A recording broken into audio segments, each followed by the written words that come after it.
Assalamu alaikum wa rahmatullahi wa barakatuh. To some of you and peace out to the rest of you. Hit the share button because the message is more important than the messenger. Uh, I'm going to go ahead and give a shout out to Dr. Hasan Johnson and Cortez Smith. Dr. Johnson went live last night, you all's time, this morning, my time, and he entitled it, Yes, It's All About the Men. And I was listening to it as I was getting ready for work because it was morning here, as I just stated. While I was getting ready and eating breakfast, I managed to peck into the chat one comment. And I stated what I knew, which is that, amongst my age group, we black men had mixed memories and mixed experiences with black women being both emasculating enemies and supportive allies. So we don't hate black women. We're seeing a transition. Some of it is that we're more aware of things of which we were previously not aware or as aware, and some of it is an actual change in the reality. So it's a combination of the two, I'd say. See, if I didn't say it was a combination, we would get into a debate about which one it actually is. And if you have to debate about which one of two factors contributed to something, and they're not mutually exclusive, then it's probably because it was both of them. And that's what it looks like to be the case. And my own experience has been like this. 2005, at a job site, one Wyatt woman was trying to get all the black males fired except the one that was more experienced and higher up than her. But the two new hires, myself and Elliot, she tried to get fired. I'm sorry, Elliot and me. That was wrong of me in English. She tried to get fired. All the sisters who made up the majority of the office staff banded together to stop her butt. And these sisters to this day don't want me to say their names. So I'm going to give you just the last names. Miss Wilkerson, Miss Labingi, Miss Jefferson, Miss Washington. This is not a joke. Another one whose name I forgot. They banded together to stop this Wyatt chick with no education from getting us thrown out because for whatever reason she didn't want to do this to the sisters, but to the black men she did. Her only working experience had been as a nanny before. Now she had a nice cushy office job and she'd risen to a little bit of rank, so she saw us as a threat. And I think she knew something that even a lot of sisters didn't know. That we will do what we can to make sure we don't deserve to be fired. So she went immediately looking for reasons. And the sisters banded together. This was in 2005. So I saw this about sisters. And this is one of the reasons why I was very race loyal. And these sisters did not exclude me from their protection efforts. They didn't say, well, we're going to protect Elliot. And then say, oh, Light Bright over there, Mr. Ambiguous looking, he can get fired. They didn't do that. Now, when a Wyatt male named Cole joined the team, and he joined the team because he had a connection, but he wasn't competent, and he didn't retain information and give it to the clients and customers. He lost the job, and the Wyatt woman was not trying to get him fired, but the sisters were not going to help him. They didn't try to protect him. Then we got an email. It was sent out to everybody except this Wyatt fellow, and it was, don't give any more work to him today. And then he was walked out. Now, 2005, these sisters banded together. This is what I mean when I say I've seen mixed experiences.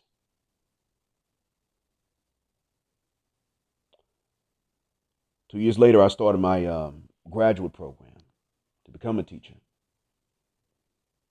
There was a professor, a sister, took a liking to me the first time we met. And she looked out for me. God bless her. My direct professor was a Wyatt lady who might have even been interested in other ladies. And one day, when I was a student teacher, she came to the high school where I was a student teacher. And so, too, with me was another black man. He's from Ghana, African American, acculturated, and Ghanaian. So, in other words, he was equally at home in both cultural contexts, linguistically, culturally, everything.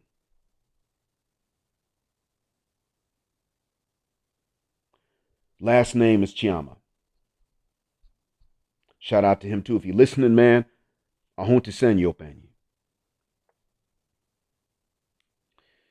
When my professor came, she talked to the actual teachers that were my mentor teachers since I was a student teacher, a regular class teacher, and then her co-teacher who specialized in these special ed students, both of them African American women, both elderly, both not only single moms but single grandmoms. They were single mothers, two daughters who themselves were single mothers.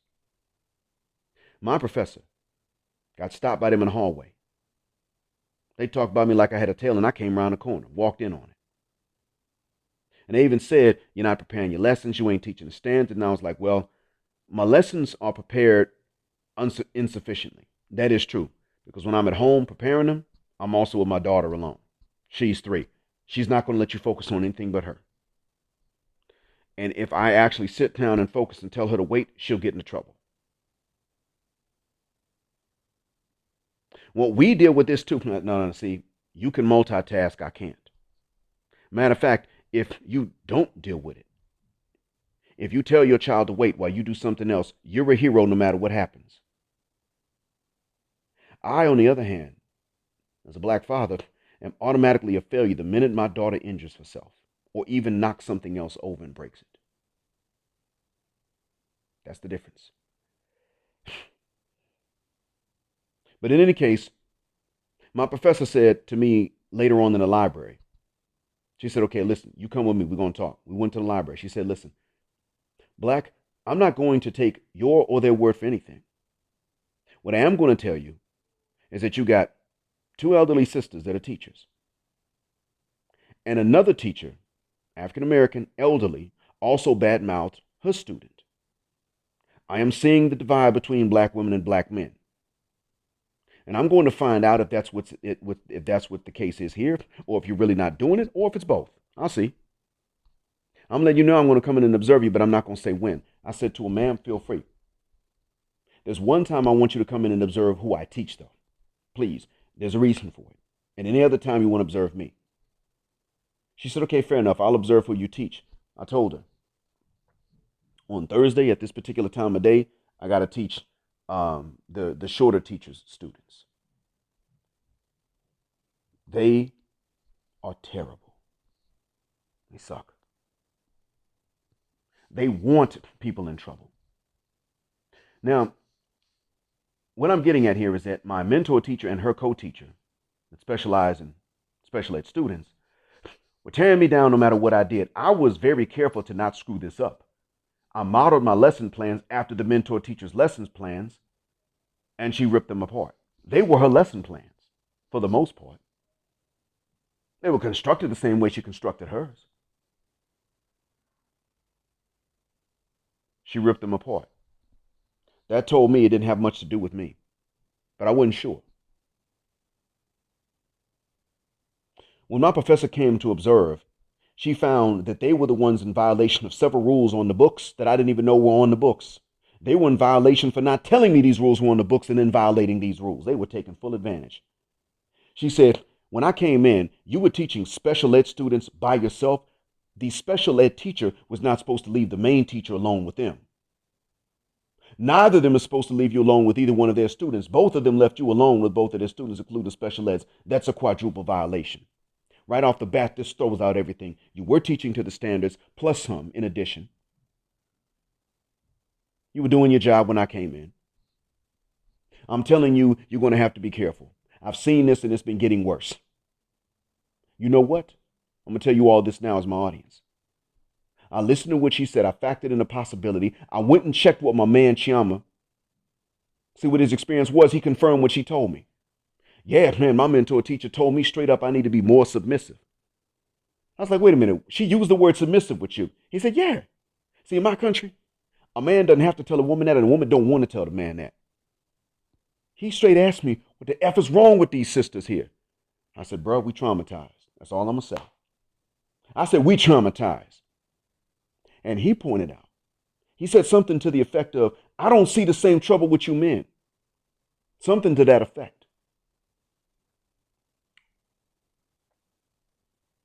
This is 2009. Later on in the same year, 2009, it was summer. I was visiting my hometown. I told my pops what I'd seen. I said, "Dad, it's crazy, man. My Wyatt professor came to the school, broke down for me the animus that my mentor teachers had towards me, because their sisters, single moms, single grandmoms, and I'm a black man. You know the kind of black men that they knew, the kind of black male students they knew how to deal with? Special ed, low IQ, low performers, bad actors. You know who they didn't know who to deal with, how to deal with? They didn't know how to deal with me. They didn't know how to deal with the smart boy in the class, the smartest one. Dude's name was Carlton. It's not, his last name wasn't Banks. He knew the answers. Good kid. Student athlete. He wound up getting a scholarship to go to Georgia Tech. Congratulations to him. This man, he was smart, and the teachers seemed to appreciate it, but they didn't fully understand how to deal with him. But they kind of knew because, see, he was also quiet. What irked them about Chiama and me was that we, in order to be teachers, had to be student teachers. This means we had to teach. This means we had to talk a lot and know what we were talking about. They were used to black men either talking and not knowing what they're talking about, or knowing and not talking. They weren't used to both. Because this means you had to actually take information from us. And they were used to not trusting us. So if you taught the same material, they would doubt it. If they taught it, it was true. But if you taught it, it was doubtful. You see where I'm going with this? I told my pops about it. My dad thought I was imagining it. His sister later put him up on game. I've gone almost 12 minutes telling you all this. When I typed the comment about the mixed experiences my age group had and how later on, at some point, some age group of black men is going to pop up into adulthood with no mixed experiences and nothing but hatred for black women because they're black women, because they don't know nothing else. Cortez Smith, shout out to him, schooled me and said, yo, black mind, it's already started. You got black men in their 30s confessing to hating their mothers. My jaw dropped. I knew this day was coming, but we were further along than what I thought. We're getting there faster than I expected. Listen, if this is where we are already, what is the next sequential step? Okay. The next sequential step is that you're going to have an age group that comes up where more of them hate their moms and confess to this. The next sequential step is that most of them in that age group are going to hate their moms and confess. The next sequential step, you probably never get to all, but the next sequential step is going to be, because you know the IQs of these women seem to get lower and lower and lower because we tolerate more because we're stupid. We're too easy. We make the mistakes. Even a lot of us that are red pill make a mistake because although we're not looking for their academic accomplishments and their career accomplishments, and you don't have to. These are things they're not going to let, from which they will not allow you to benefit. We are making a mistake if we say she ain't got to be mature and intelligent. Now shuck that fit. She still can't be no ditzy dingbat, childish. You don't take no low IQ broad because you the man, you gonna lead, that's fine. But you still don't want to lead a bunch of idiots. And we let women be immature, childish, and stupid and still get with us and even get the DNA. Not just the D, but the DNA. That's where you dumb as all get out. Because understand, these women still want to conceive. And I'm going somewhere with this, bear with me. So the next sequential step after the one I just told you is for, though we will not get to be all men of an age group hating their black mothers, it will get to be a large number of this large percentage of a black male age group hating their black mothers because they're black women. Now, why? One, they're not going to have the memories that are mixed like my age group, wherein they've dealt with the allies and the enemies. They will have only one memory of black women being emasculating enemies. That's the first thing. The other reason is going to be because as we allow these IQs of ladies to get lower and lower and lower and still catch some dingling and DNA, you see, as these ladies get more and more childish, but they're still allowed to become moms, when they get angry and they get aggressive and they get frustrated, and the kids ask them, why are you always so angry? The answers are going to become stupider and stupider and stupider. And eventually it's going to become, because I'm a black woman with 4C hair and wide nose and big lips. We don't think this way about black women. But you got to understand that increasingly so, black Western women think this way about themselves. They think that you can predict behavior based on features. They stereotype each other like this, and they stereotype we men like this. So, of course, they're going to stereotype themselves like this. And then they're going to say it out loud. See, some of the dumb things you hear people say out loud, men and women alike, you didn't hear them say out loud back in the 90s. I mean, in 1992, people weren't walking around saying light-skinned brothers can't fight and they weak and they PUSSY. They didn't say that back then. It was an idea, but people didn't say it.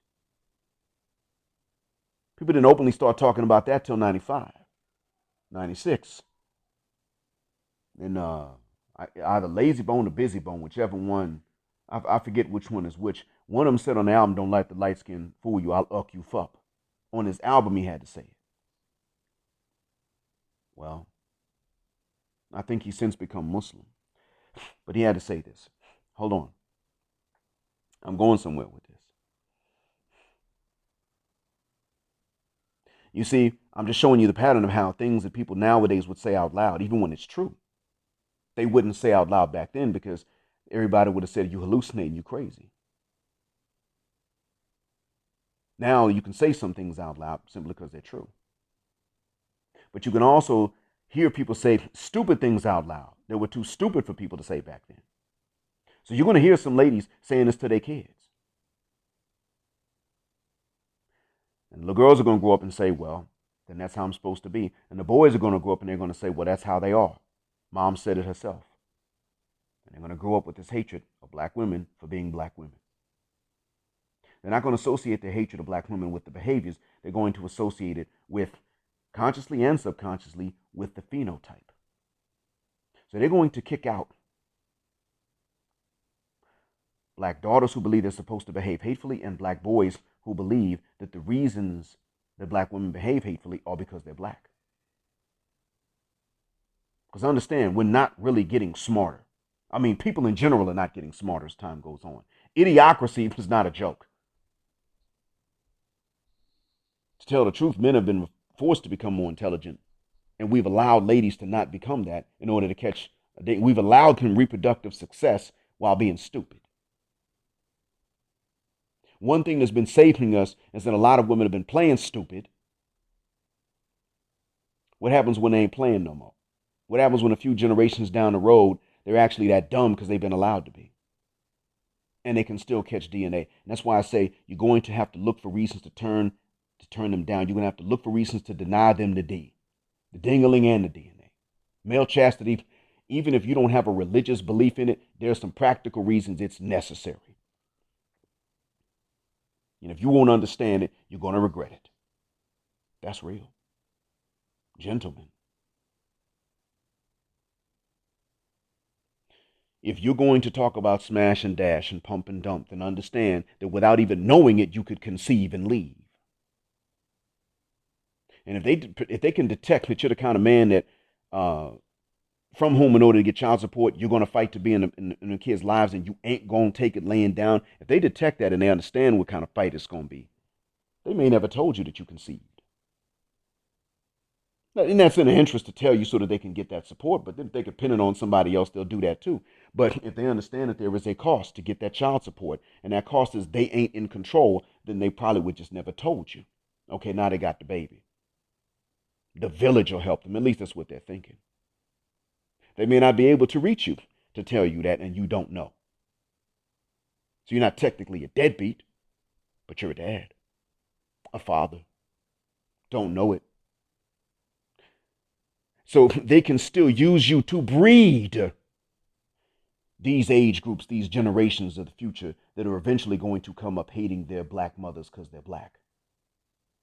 And understand, even if you do what I'm telling you, which we should, they're still going to turn around and go ahead and get it from other men. They're already starting at a rate of 15% from what we recently have learned. 15% of black babies born to black mothers don't even have black fathers. Think about that. So they're already going to do it because they can catch the dingling and catch the DNA too. They can do that, but you don't want to be responsible for it. If it's going to happen anyway, the least we can do is make sure that we were not the ones that allowed it, that it happened independently of us.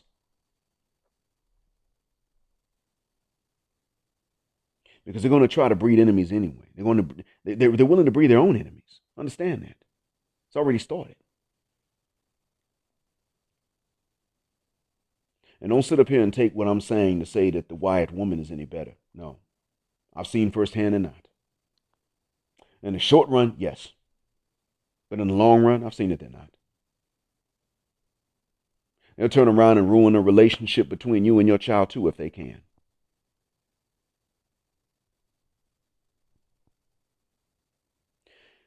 They can turn around and if they succeed in doing that, understand, then your kids are going to really, really be socially isolated.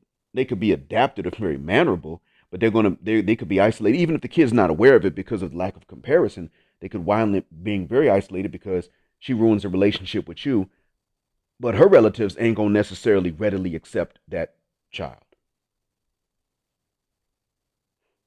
Some will, some won't. So they could come up very, very isolated, more than they would have chosen for themselves, more than what's humanly natural. So you understand, sometimes if the relationship doesn't work out, they'll turn around and make an accusation against you just so that they can get some help they wouldn't otherwise get. If it doesn't work out, if it doesn't work out and you got kids with them, you think the family's going to take them and your kids? Probably not. So to get resources and to get help, they may have to turn around and say, well, I've been abused, so they can get into some shelters.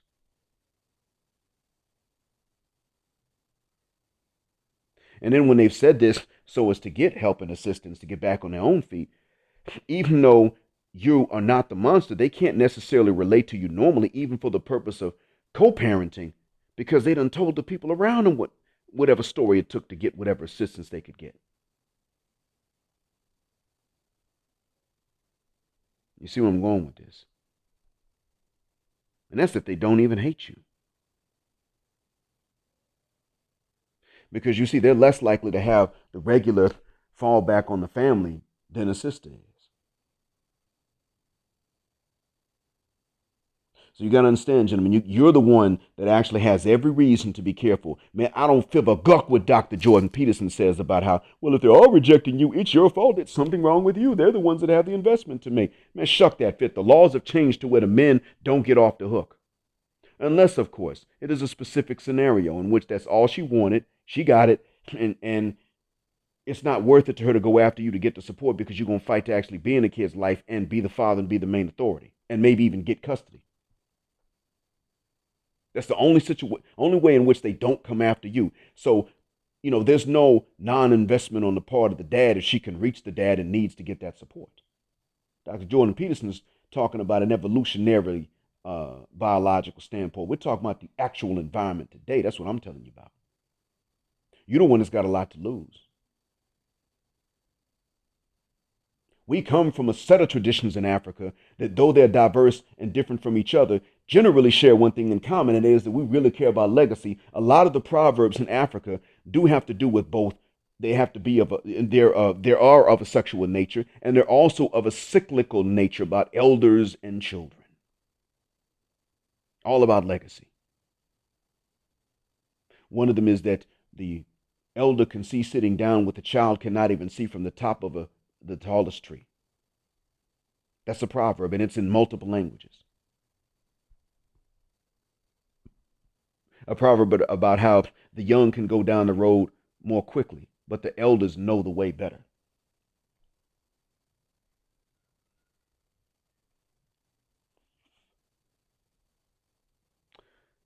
These are common proverbs. They're all about the cyclical nature of legacy and wisdom and old and young and passing things on to the next generation. So you expect me to believe that by heritage, we don't feel a guck about legacy as black men?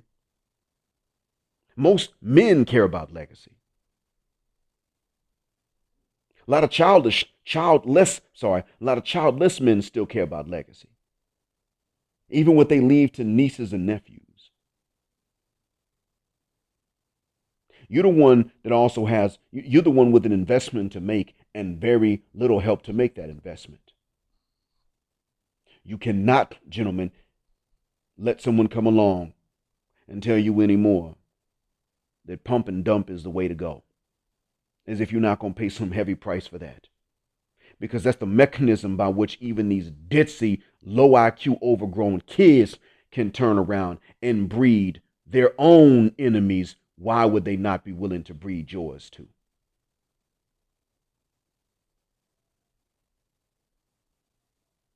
See, that's what all this means. And all this came into my head from me typing one comment during Dr. Johnson's live stream and Cortez Smith bringing me up to speed on how far behind I was. All this came to mind. Thank you for listening. This took too damn long. I'm sorry about that. But thank you for listening. Black heart, black mind, blackout, assalamu alaikum, and black heterosexual non-select male power, because they don't like it. And black patriarchy until extinction or judgment day.